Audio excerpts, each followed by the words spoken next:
Imagine standing in a crowded gallery at the Los Angeles County Art Museum, 1969. The walls vibrate with Vincent van Gogh's color explosions, swirling stars, irises, fierce cypresses. You don't just see paint, you hear Vincent's voice through scattered letters, raw and unfiltered.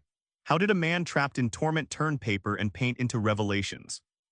This catalog pulls you inside Van Gogh's storms, his hands, his mind, his haunted moments, before you even glimpse the first brushstroke.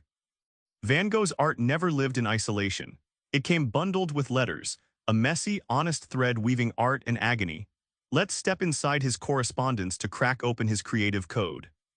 Theo van Gogh wasn't just Vincent's brother. He was his financial anchor and emotional anchor. In letters dated from Arles and Saint-Rémy, Vincent spills his darkest doubts while sharing sketches and color ideas.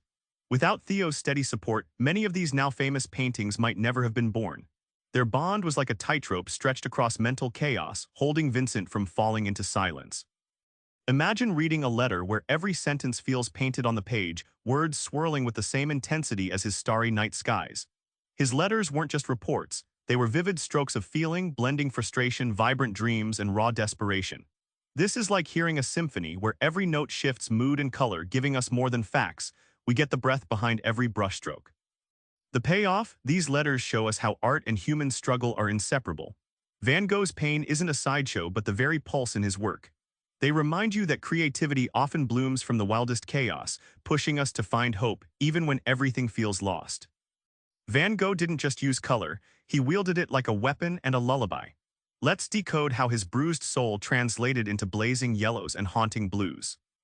Take Van Gogh's Sunflowers, painted in 1888 in Arles. These aren't lifeless flowers but charged icons of vitality and friendship, the color yellow exploding in thick strokes like fire on the canvas. He sent these vibrant bouquets in letters to Theo, hoping they'd brighten a bleak Paris moment. It's like watching sunlight boiled down and hurled onto canvas, daring the world to feel warmth despite darkness. Now picture that dizzying sky in his starry night, swirls that curl and whirl as if charged by emotional electricity. These patterns aren't random, they're Van Gogh's state of mind crystallized into visual rhythm. Think of a recording where volume and tempo mimic human anxiety and wonder simultaneously.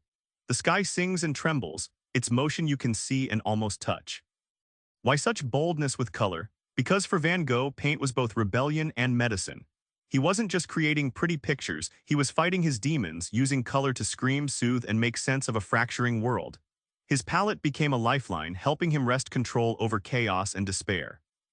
Behind every final Van Gogh canvas lie hundreds of sketches, brainstorms of pain and beauty. These early drafts crack open his working mind. Van Gogh's sketches are notebooks of a storming mind. In his letters, he describes frantic nights spent laboring over fields and faces, hunting the truth beneath the surface.